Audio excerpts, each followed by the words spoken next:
Ya, kembali lagi dalam diskusi titik temu. Saya kembali lagi ke ini Bro Alvan. Tadi sudah disampaikan bahwa pemilih Gen Z sama generasi milenial itu mayoritas dalam pemilu yang akan datang. Gimana caranya supaya ini nih mayoritas pemilih muda ini ikut terlibat dalam pemilu 2024? Karena meskipun datanya mayoritas, problemnya belum tentu mereka ikut memilih. Ya, gimana caranya supaya mereka ikut memilih dalam pemilu 2024 dan pilihannya punya arti gitu? Baik. Yang pertama begini, 60% populasi pemilih 2024 itu adalah populasi anak muda. Kalau kemudian kita lihat dari daftar pemilih tetap yang diplenokan dan disahkan oleh KPU, itu sekitar 49 juta ya pemilih dengan kategori generasi Z. Artinya dia lahir dari tahun 96 ke 2021. Nah, itu kan segmentasi generasi Z. 49 juta yang punya peringkat nomor 2 dari generasi Y. Jadi generasi Y itu sekitar 55% persentasi dari DPT, 49%-nya itu adalah pemilih generasi Z. Dari sisi usia berarti usia 17 sampai 30 tahun ya, itu dia sekitar 62 juta pemilih. Artinya kalau dari data ini menurut perspektifnya sis tadi pasti akan berpikir, sis Elva pasti akan berpikir 62 juta ini kalau dikonversi menjadi kursi kira-kira berapa kursi? Nah, kalau perspektifnya partai kan pasti berpikir 62 juta, 49 juta pemilih ini kira-kira kalau dikonversikan jadi kursi berapa kursi kan kira-kira begitu. Nah, tapi jauh sebelum itu, misal agar kemudian keterlibatannya ini bermakna, misal kira-kira ya keterlibatan ini bermakna, maka saya mengatakan selemah-lemahnya partisipasi itu kan menggunakan hak pilih, kan kira-kira begitu. Ya hanya kita datang ke TPS lalu selesai. Tetapi apa keterlibatan yang besar ya? Keterlibatan yang besar kalau kemudian PSI adalah partai yang punya jargon anak muda, kira-kira kita juga pengen melihat misal gagasan anak mudanya apa ya. Ada politik pembaharuan ketika keterlibatan anak muda. Nah, memang hari ini kecenderungan memilih bagi anak muda itu basis figuritas ya. Figuritas itu penting sekali. Anak muda akan melihat figur siapa, lalu kemudian dia memilih seseorang berdasarkan figuritas itu menjadi satu variabel tersendiri. Nah, oleh karena itu keterlibatan anak muda agar dia bermakna, ya kita juga ingin mengatakan bahwa selain dia memilih, dia juga kemudian punya peran aktif. Misal kategorinya apakah dia hanya menjadi followers ya, atau kemudian dia menjadi agent of change-nya di situ ya. Kalau kemudian dia berpartai, maka dia menjadi agent di situ, tidak hanya menjadi follower. Nah, ini kan juga penting kemudian kita identifikasi. Jadi definisi atau makna keterlibatan itu juga perlu kita dalami. Apakah hanya sebatas memilih lalu selesai, atau kemudian dia juga menjadi agent dalam konteks menjadi bagian dari kelompok perubahan di situ kemudian harus dilakukan. Nah, di lain hal Bang Bastian, kalau kemudian saya mencatat data 575 anggota DPR RI yang terpilih di 2019, itu hanya 95 anggota dewan yang disebut sebagai generasi muda, usia 21 tahun sampai 30 tahun. Hanya 95 dari 575 DPR RI. Nah, ini kan keterpilihannya sangat sedikit, walaupun keterlibatannya banyak sekali. Kalau kita cek data PSI, misal kira-kira pasti hampir semua caleg di dapilnya itu anak muda semua. Tapi soal keterpilihannya masih jauh dari harapan kita. Nah, di lain hal, misal kita lihat siapa sosok anak muda yang kemudian menjadi agen untuk menjadi kiblatnya anak muda untuk berpolitik, ini kira-kira apa? Nah ini juga masih belum punya kiblat hari ini. Ya kita lihat misal ada Sandi, sosok muda, ada AHY yang juga disebut sebagai sosok muda. Kalau Sandi ada apa muda Giring, lagi? Sandi apa masih dianggap muda? Masih dianggap muda oleh kelompok tertentu, misal kira-kira begitu. Misal di PSI menyebut Giring Niji sebagai bagian dari anak muda juga, misal kira-kira. Nah ini satu sisi kita mengatakan bahwa keterlibatan anak muda ini kan ya hanya karena kebutuhan saja, tetapi tidak punya gagasan visioner untuk perpolitikan ke depan itu belum ada. Ya apa untungnya memunculkan Aldi Taher di kancah politik, kan hanya sebuah gimmick dan untuk hibur-hiburan aja. Gagasan politiknya nggak muncul. Nah ini yang kemudian kita mau mendorong bahwa anak muda yang kemudian berpolitik juga bukan hanya sebagai ajang pampangan saja, tapi juga punya gagasan, punya visi ya, yang kemudian itu menjadi bagian dari perubahan perpolitikan kita. Di sisi tertentu kita sadar atau kita harus mengatakan bahwa regenerasi berpolitik itu harus terus dilakukan supaya yang tua juga harus mengalah, supaya tidak jadi otoritarisme. Jadi yang tua-tua juga jangan terus mendominasi, tapi harus juga kasih anak muda. Tapi anak muda juga harus punya gagasan, ya, punya visi untuk pembaruan politik. Apa kesadaran dari yang tua untuk mundur? Serangan ke anak muda. Politik itu kan candu, kekuasaan itu kan candu. Jadi jarang orang kalau mau berkuasa terus mau mundur, menyerahkan, hampir jarang. Karena kecanduan itu yang akhirnya terus mau berkuasa terus. Nah itu dengan begitu jadi susah anak muda dong untuk. Agar tidak susah, anak muda harus menunjukkan bahwa dia punya kualitas. Dia punya perspektif politik yang visioner, dia punya gagasan yang konteksnya pembaruan, dia punya. Yang setidaknya itu tidak dimiliki oleh yang muda. Yang tua, kira-kira begitu. Jadi punya nilai bargaining di situ. Oke, saya ke Bro Mula dulu. Oh, Ya. gimana caranya supaya anak-anak muda itu mau ikut berpartisipasi dalam pemilu 2024? Jangan sampai banyak, jumlahnya mayoritas, tapi nggak ke TPS nanti. Ya. Itu bahaya loh. Karena anak muda ini suka bangun siang, ya kan, suka begadangnya. Kadang-kadang sampai pagi, besoknya pemilu dia begadang. Akhirnya lupa deh pergi. Ini gimana caranya supaya anak-anak muda ini ikut terlibat? Kalau dari opini saya, untuk membuat anak muda mau berpartisipasi dalam perpolitikan di Indonesia, bagi saya itu anak muda harus diberikan pengertian dulu tentang partisipasi politik itu sendiri. Karena jujur banyak sekali kawan-kawan, terutama anak muda, yang masih menganggap bahwasanya ya partisipasi politik bagi anak muda ya hanya nyoblos saja gitu.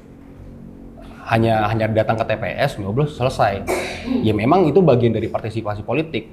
Tapi partisipasi politik itu sendiri kan bukan hanya tentang mencoblos, tapi terjun langsung, ikut berpartisipasi langsung dalam menyalurkan kepentingan-kepentingan anak muda itu sendiri dalam pembangunan bangsa itu sendiri gitu. Dan ini banyak belum diketahui oleh anak-anak muda sekarang. Dan ini menjadikan anak muda itu ya cenderung bahasa anak muda itu ogah gitu ya. Ogah untuk berpartisipasi dalam politik. Dan juga yang kedua itu agar anak muda itu mau terjun ke dalam pilpres atau berpartisipasi, perlu disadari bahwa kepentingan anak muda pun harus bisa diakomodir oleh partai politik gitu. Karena bahwasanya seperti yang saya bilang tadi di awal, kenapa anak muda banyak yang cenderung apatis? Karena mereka merasa tidak perlu untuk berpartisipasi. Mereka merasa tidak perlu karena toh tidak memberikan efek apapun untuk mereka. Karena menganggap bahwasanya ya politik ini bukan mainan kita. Masih menganggap bahwa masih banyak yang menganggap bahwasanya politik itu ya urusan elit saja, bukan urusan anak muda, bukan urusan anak kecil gitu. Kalau mahasiswa tidak ikut memilih, nanti begitu anggota DPR terpilih, begitu presiden terpilih, gubernur atau bupati, lalu ada kebijakannya yang pas, lalu pada saat itu baru mahasiswa demo-demo. Nah, ini kan udah nggak cocok kalau kayak gitu. Jadi gimana caranya supaya mahasiswa itu juga mulai sadar bahwa pada saat pemilu itulah saat yang paling tepat untuk menghukum politisi yang nggak benar, lalu kemudian memilih politisi untuk bisa menjadi pemimpin yang bagus, sehingga nanti nggak perlulah harus berdarah-darah gitu supaya didengarkan aspirasi dan kepentingannya. Karena kita sudah milih yang benar, maka dia juga kerja yang benar gitu. Nah, tapi kalau kita tiduran pada saat milih, begitu dapat yang jelek, nanti capek ngurusnya bro, mesti demo setiap hari. Ini gimana? Oh ya, baik. Untuk menjawab itu ya Pak, ya seperti yang saya katakan tadi,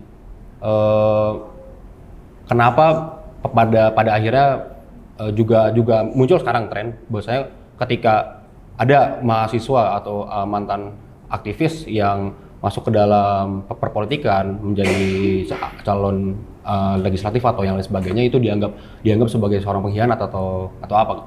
Karena bagi saya itu partai politik sekarang ya khususnya kurang menjalankan salah satu fungsi daripada partai politik itu sendiri sebagai edukasi politik kepada masyarakat, terutama ke anak-anak muda. Jadi partai politik yang saya rasakan juga ya, partai politik sekarang memang cenderung kurang memberikan edukasi atau pemahaman tentang politik terhadap anak-anak muda.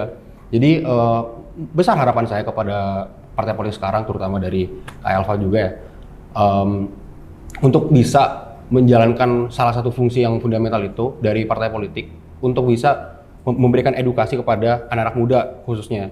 Dan dengan edukasi tersebut maka para anak muda pun akan diharapkan untuk sadar gitu terhadap perpolitikan yang akhirnya bisa memberikan semangat bagi mereka untuk terjun langsung kepada politik itu sendiri sebagai agen untuk merubah bangsa ini. Oke, saya ke Sis Elva dulu. Ya, Sis tadi udah dengar ya bahwa ini mahasiswa pengen ikut berpartisipasi, anak-anak muda lah pengen ikut berpartisipasi, tapi memang mesti mesti ditunjukkan juga oleh partai politik bahwa mereka memperjuangkan aspirasi dan kepentingan anak-anak muda, lalu kemudian ada edukasi. Nah, apa yang dilakukan oleh PSI supaya mendorong anak-anak muda ini bisa terlibat dalam pemilu 2024? Ya, terima kasih Bang pertanyaannya. Jadi beberapa yang sudah dilakukan oleh PSI gitu ya Bang, karena kami juga sadar banyak banget boundariesnya Bang ketika misalnya anak muda ini mau terlibat di dalam perpolitikan. Sebetulnya kalau yang kita sampaikan, anak muda nggak peduli sama politik. Kalau menurutku justru Bang sebenarnya mereka tuh udah peduli Bang. Dari misalnya scroll media sosial yang mereka dapatkan gitu ya. Itu pasti juga ada berita-berita politik yang sampai gitu ke tangannya mereka sebetulnya. Tapi apakah terus kemudian berita yang sampai itu apakah menjadi motivasi bagi mereka, inspirasi bagi mereka, atau malah menjadi bikin mereka makin apatis? Ya lah nih orang politik berantem aja nih kerjaannya gitu kan.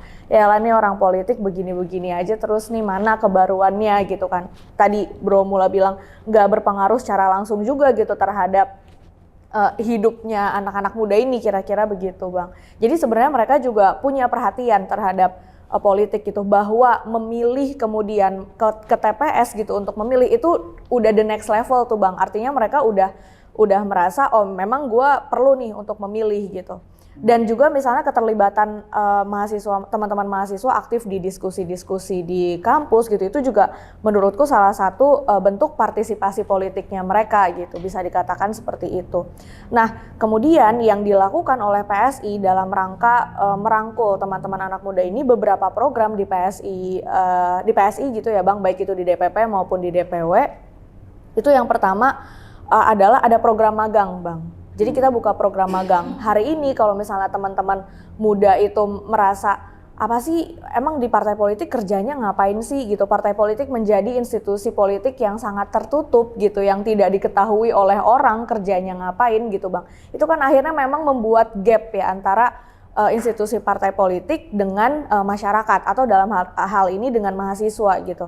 Nah makanya PSI membuka program magang dan itu kami buka tuh Bang. Di PSI Jakarta sendiri itu kita udah ada sampai 12 batch magang gitu. Alumninya mungkin udah bisa 100 orang lebih dari berbagai universitas Bang. Jadi ya kami membuka diri gitu. Kami membuka diri bagaimana kemudian kami merasa kalau idenya itu hanya ada di internal partai aja, itu jadi jenuh Bang.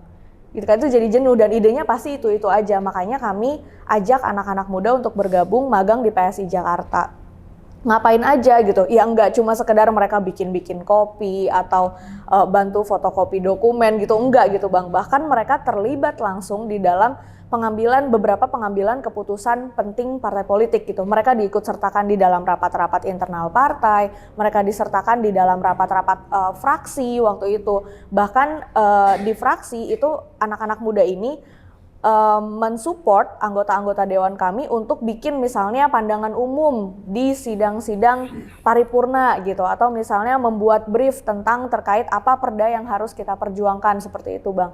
Jadi dilibatkan secara langsung karena kami juga sadar Bang, betul tadi yang Bro Mula sampaikan, fungsi partai politik sebagai edukasi politik itu yang hari ini menjadi tantangan terbesar bagi partai politik. Apakah kemudian mereka mau membuka diri gitu, atau misalnya mereka tetap mau jadi institusi yang yang inklusif gitu. Itu yang pertama. Kemudian yang kedua gitu Bang, kalau di PSI sendiri di DKI Jakarta gitu sampai hari ini yang masih selalu kami banggakan adalah munculnya sosok Bro William Aditya Sarana gitu, yang pada waktu itu beliau terpilih sebagai anggota legislatif DPRD DKI Jakarta. Usianya waktu itu Bang 23 tahun. Bahkan lebih dulu Bro William itu dilantik sebagai anggota DPRD DKI daripada beliau wisuda. Jadi dilantik dulu, seminggu kemudian Bro William baru wisuda gitu Bang. Itu yang dan menjadi anggota legislatif DPRD DKI Jakarta termuda, dan itu munculnya dari PSI gitu Bang. Jadi ya itu salah satu bukti nyata yang bisa kami sampaikan gitu, yang kami bisa berikan kepada publik, dan kami berikan kepada publik bahwa Partai PSI, partainya anak muda, bukan cuma ngomong partainya anak muda doang, tapi juga anggota legislatifnya memang anggota legislatif termuda DPRD DKI Jakarta itu dari PSI, begitu Bang. Dan mereka juga setelah menjadi fraksi gitu, kita langsung buat tim tuh Bang, apa yang kira-kira kita mau bikin gebrakan di DKI Jakarta. Salah satunya waktu itu terkait ada kasus lem Aibon, 28 miliar atau 82 miliar gitu Bang anggarannya. Itu yang seketika fraksi PSI suarakan di rapat-rapat bahwa masyarakat perlu tahu e-budgeting gitu ya, di DKI Jakarta 87 triliun rupiah APBD DKI Jakarta itu proses penganggarannya masyarakat harus tahu. Terus kemudian juga kemana saja anggaran itu, dan juga peraturan-peraturan daerah yang sepertinya sudah harus direvisi gitu, itu yang menjadi konsentrasi PSI di DKI Jakarta. Jadi di organisasi kita ada program magang gitu, dan di fraksi juga kita bentuk tim yang baik, support system untuk anggota legislatif bisa bersuara di rapat-rapat di DKI Jakarta. Seperti itu Bang. Oke, kita break dulu.